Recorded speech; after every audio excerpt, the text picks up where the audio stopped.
heaven, West Virginia, Blue Ridge Mountains. Hola, abuela. Pero tú, ¿qué estás haciendo aquí?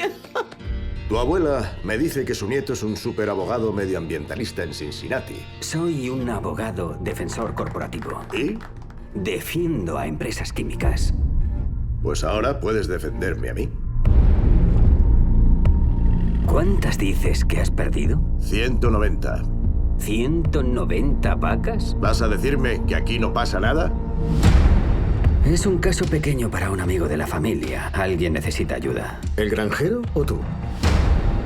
Te digo que esos son productos químicos. Veo documentos que no entiendo. Ocultan algo. Ese producto, ¿qué pasa si lo bebes? ¿Beberlo? Es como decir qué pasa si me como un neumático.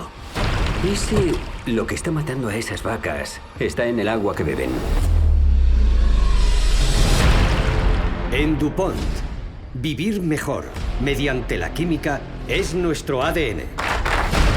Tienes que decirme qué diablos pasa. DuPont ha estado envenenando conscientemente a 70.000 residentes desde hace 40 años. Lo sabíais y no hicisteis nada. ¿Quieres tirar tu carrera al garete por unas vacas? Vas a coger todo lo que sabes y volverlo contra una empresa icónica como un informador. ¿No es así? ¿No es así? ¿No es así? Sí. Tienen todo el dinero, todo el poder y lo usarán. Lo sé, yo era uno de ellos. Nuestro gobierno está en manos de DuPont.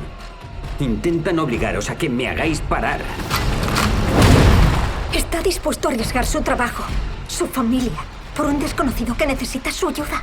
El sistema está amañado. Quieren que pensemos que nos protege.